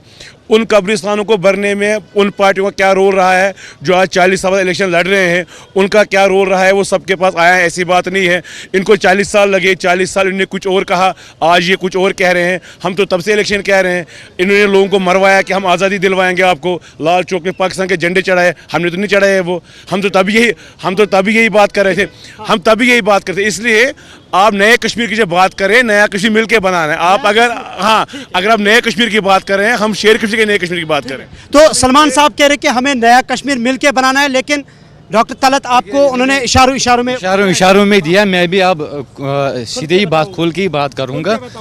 ये जो कश्मीर के जो हालात है ना, आप तारीख पढ़िए, यहाँ के ये जो हालात है, यहाँ के जो सेंटिमेंट है लोगों को, ये शेख साहब की ही सुन्नत है जो आज तक यहाँ पर जो लोग पाल रहे हैं। अब ये मौलाना वहीदुद्दीन खान साहब भी अपनी किताब में लिखते हैं कि जो कश्मीर के जो हालात ख़राब हैं, ये लोग शेख साहब का ही सुन्नत पाल रहे हैं, इसमें किसी की और सुन्नत नहीं है, ये उसी की सुन्नत है। वो ये सबको पता है, ये सबको पता है कि यहाँ के हालात क्या है। यहाँ शेख साहब की ही सुन्नत पाल रहे हैं, शेख साहब की सुन्नत पाल रहे हैं। बाकी जो के इशारा दे रहे हैं कि लोगों को मरवाने का, ये अल-फतह किसने बनवाया? वो शेख साहब ने नहीं बनवाई। अल-फतह पहले किसने बनवाई? यहाँ की जो आज़ादी की लड़ाई जो शुरू हुई है वो अल-फतह से शुरू हुई और वो शेख साहब की ही देन है। और शेख साहब का ही ये जो आज लोग 35 साल यहाँ पर हर एक कश्मीरी जो था वो 35 साल से जो मांग रहा था, और आज जो हालात आपने हम जो टाइम एंड स्पेस जो है, टाइम एंड स्पेस वो हमसे छीना गया है, वो तुमसे छीना गया है। अब आप इलेक्शन के बाद देखेंगे अब कौन कांग्रेस के कंधों पर प्री पोल अलायंस में कौन बैठा है, और पोस्ट पोल अलायंस में किसकी गोद में कौन बैठेगा वो देखेंगे। ठीक है। सलमान को बड़ा जवाब दिया है। साहिब साहब आप कुछ कह रहे हैं? देखिए, ये सारी पॉलिटिकल पार्टीज इस वक्त भी दस्तगरीबा हैं। मुझे लगता है कि आने वाली असेंबली में भी ऐसा ही होगा। क्या बात है, नतीजा नहीं सामने आएगा। देखिए ये मेरा अपना जाती तजज़िया है। सलमान साहब तो कहते हैं सियासत में ये चलेगा। नहीं, ये चलेगा, लेकिन लोग सलमान साहब प्लीज आप सुनिए। बात सुनिए ना, लोगों के जो मफादात हैं उनका कोई मुहाफिज नहीं है। मैं ये कहता हूँ वसूख से। आज देखिए, अभी इस मंच पर भी यहाँ दस्तगरेबा एक दूसरे के खिलाफ सिर्फ ये इसने ये किया, उसने वो। मुस्तकबिल की बात नहीं हो रही है। मुस्तकबिल की बात नहीं, लोगों की बात नहीं हो रही है। लोगों के पास हेल्थ की प्रॉब्लम है, हेल्थ केयर नहीं है। ये लोगों के लिए एजुकेशन का मसला है, लोगों के लिए पीने का पानी नहीं है। हमारे हज़ारों देहात ऐसे हैं जहाँ पीने के लिए पानी नहीं है। और ये लोग सिर्फ मेरे फादर ने ये किया, मेरे परदादा ने ये किया, लोगों की बात कोई नहीं करता है। ये कह रहे कि जो बुनियादी मसाइल है उसकी बात नहीं हो रही है। एनाम कुछ कह रहे हैं? नहीं, ये बात सही है। असल में डिसेंट डेमोक्रेसी का एसेंस होता है। जमहूरियत की खूबसूरती डिसेंट ही तो है। अगर सलमान साहब ने कोई बात कही तो डॉक्टर साहब ने उसका जवाब भी बहस और मुबाहिसे में मजा ये चीज़ चलती रहती है। और आप कहते हो हिस्ट्री को बुला लीजिए, किस तरह बुला लेंगे? अभी आप ये कहेंगे ज़ुहैब साहब बार बार मेरी तरफ दे रहे। मुफ्ती साहब को ख्वाब था, मुफ्ती साहब होम मिनिस्टर भी बने मुल्क के। जरूर कंसंट्रेट करेंगे। नहीं, ये हिस्ट्री है ना। देखिए, मैं I can not rub the history, I can not rewrite the history. History is chain of events. Mufti साहब को ख्वाब था सरपंच बनने का। उन्होंने यहाँ पर बीजेपी को लाकर चीफ मिनिस्टर, मुफ्ती साहब को चीफ मिनिस्टर बनाने के लिए लोगों को रगड़ा। यहाँ जो breach of trust Jammu Kashmir में शुरू हुआ, दैट इज़ फ्रॉम जब से बीजेपी और पीडीपी की सरकार बनी। क्योंकि बीजेपी ने जम्मू में एंटी ये रीजनल पार्टीज़ के लिए वोट मांगा और पीडीपी ने बीजेपी के खिलाफ वोट मांगा। फिर जब सरकार इन्होंने बनाई, बीजेपी ने जम्मू के मैंडेट से गद्दारी की और पीडीपी ने यहाँ के मैंडेट से गद्दारी। सो आप इस चीज़ को आप इग्नोर नहीं कर सकते। फिर इन्होंने अपनी वो हुकूमत जारी रखने के लिए मामा जी, ताया जी, पापा जी, चाचा जी, भाईजान को भी लाया। लोग रखते गए, इनको उससे मतलब नहीं। आप ब्रीच ऑफ ट्रस्ट के रिस्पॉन्सिबल पीडीपी को मान रहे हैं। बिलाल साहब कुछ कह रहे हैं। जी सर, मैं जाते जाते ये बता दूं, चाहे पीडीपी हो, नेशनल हो या बीजेपी हो, तो इनको तवज्जो देना है लोगों की तरफ। जैसे यहाँ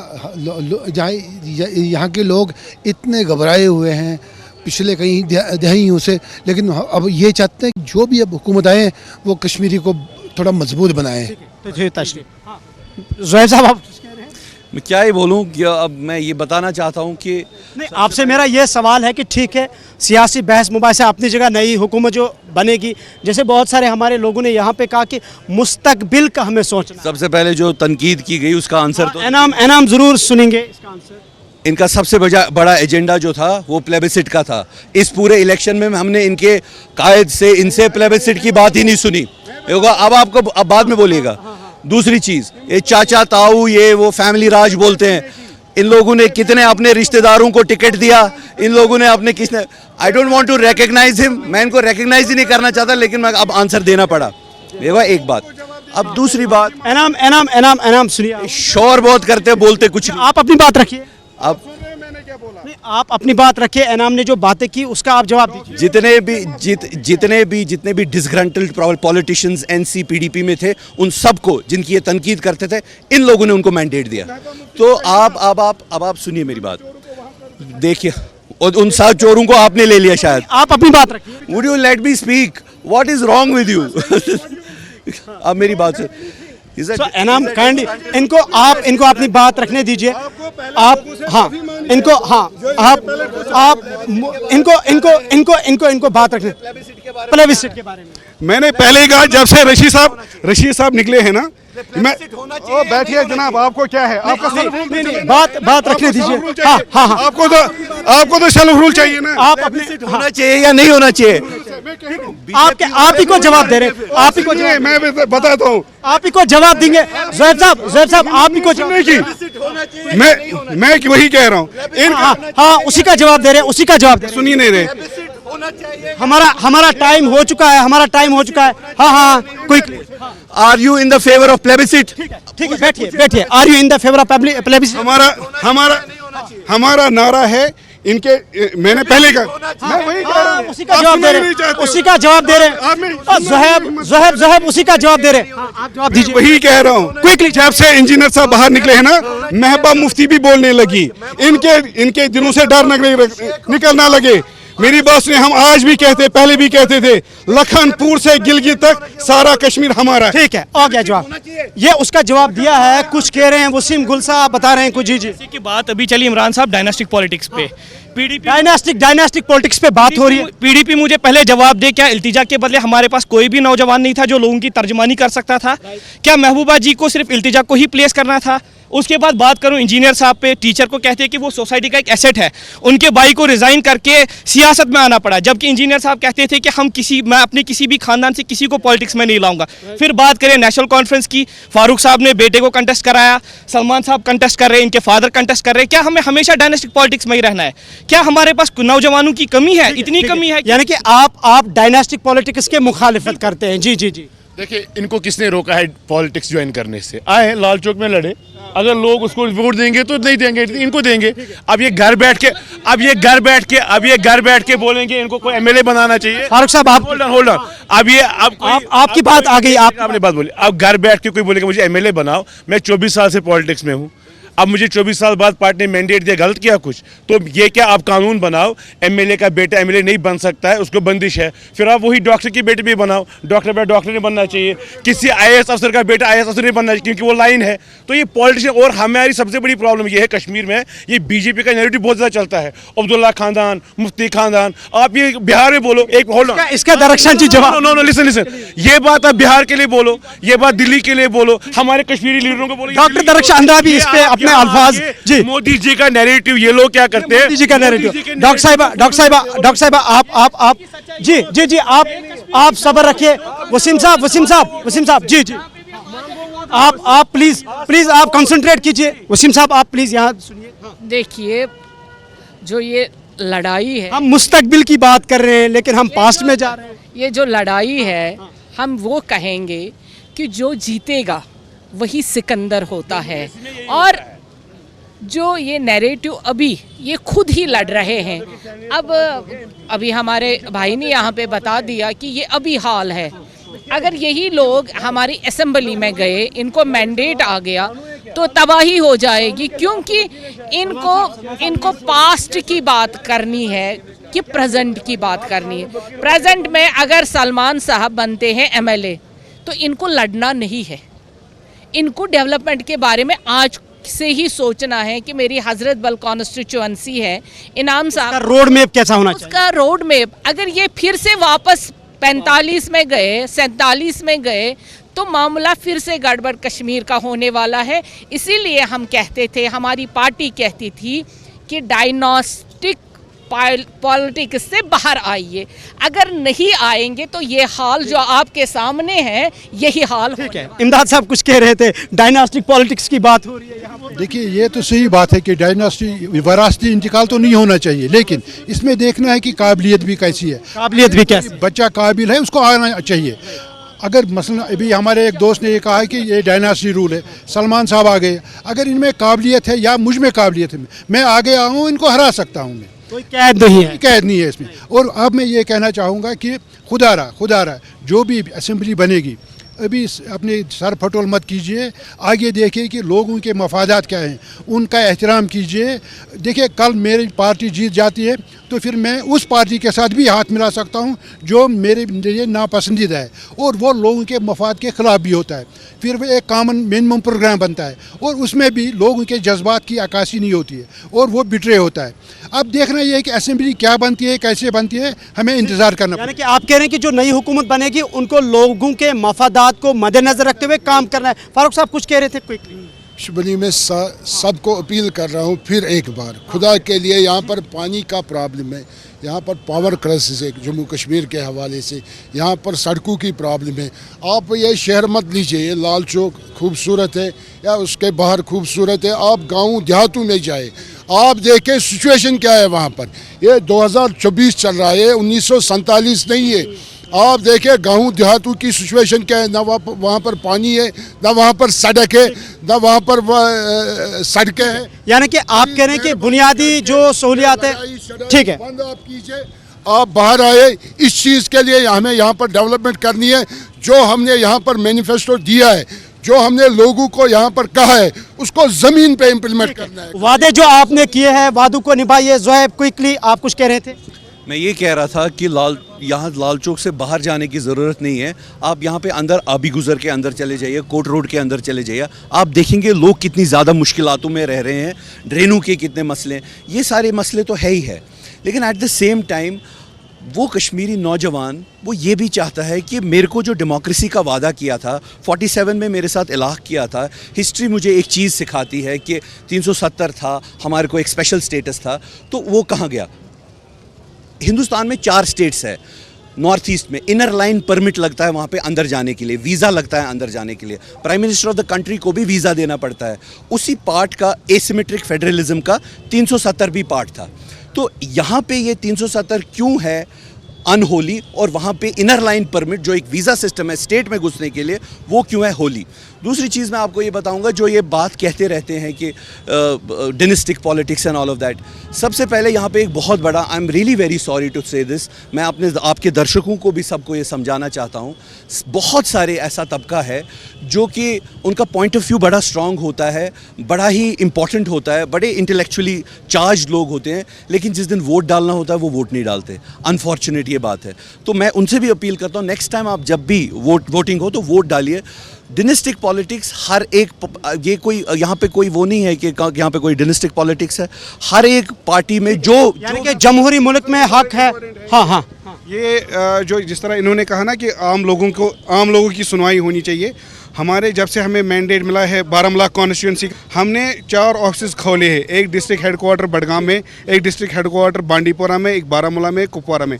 हमने पब्लिक रिलेशंस ऑफिस कम ग्रीवेंस से रखी है, and this is first of its kind कि कोई एमपी अपने डिस्ट्रिक्ट हेडक्वार्टर्स पर ऑफिस खो रहा है। इट मींस एक एमपी ने एक इनिशिएटिव लिया है लोगों के लिए, ताकि लोगों तक बिला इम्तियाज वो किस पार्टी इसने हमें वोट दिया हो ना दिया हो, लेकिन एक डेमोक्रेटिक प्रोसेस कंप्लीट हो चुका है पार्लियामेंट का, तो वो हमारे इन दफ्तरों के साथ भी रजू कर सकते हैं। न सिर्फ यहाँ, हम आने वाले दिनों में दिल्ली में भी ऑफिस खो रहे हैं, जहाँ जम्मू कश्मीर के तमाम लोग, चाहे जम्मू से हो, कश्मीर से हो, जिनको भी कोई मुश्किलात हो, किसी भी चीज़ की ज़रूरत हो, चाहे एम्स में हो, किसी भी हॉस्पिटल में हो, तो हमारा ऑफिस वहाँ पर भी 24/7 खुला रहेगा। आप सभी जी जी जी जी क्विकली ले। यहाँ पे हमारे एक दर्शक है, वो बोल रहे, वो बात कर रहे थे कि डेली वेजर्स जो है वो 40,000 के आसपास है। नहीं, डेली वेजरों की भी बात करो ना, कुछ डेली वेजर सब बेचारे दरबदर हैं, डेली वेजर सब दरबदर। आप 370 की बात कर रहे हो, 370 को करना क्या है? पहले तो डेली वेजरों का मसला हल करो। ठीक है, ठीक है, ठीक है, ठीक है, ठीक है। एनसी ने उनको इतने साल घुमाया, मोदी जी ने तो कुछ किया लेकिन एनसी ने घुमाया।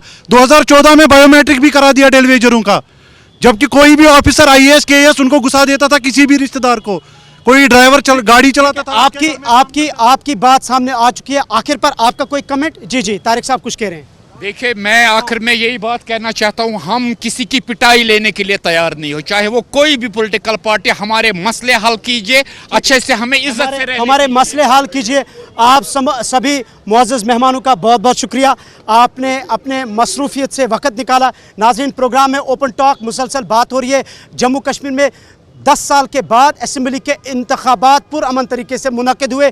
मुख्तलिफ सियासी जमातों ने अपने मैनिफेस्टो जारी किए और आवाम को वादे दिए कि आप हमें वोट डालिए, आपके मुश्किलात हल किए जाएंगे। लेकिन 8 अक्टूबर के बाद नई हुकूमत का क़याम अमल में लाया जाएगा। लेकिन अब देखना ये होगा कि जो सियासी जमातों ने अपने इंतखाबी मंशूर में आवाम के लिए वादे किए हैं, क्या वो वादे पुर होंगे या नहीं, इसका जवाब इन सब लोगों को, सियासी जमातों को ज़रूर देना होगा। आप देखते रहे गुलिस्तान TV का पॉपुलर प्रोग्राम ओपन टॉक, मेज़बान इमरान नाइकू के साथ, टीम श्रीनगर के साथ। अल्लाह हाफिज़।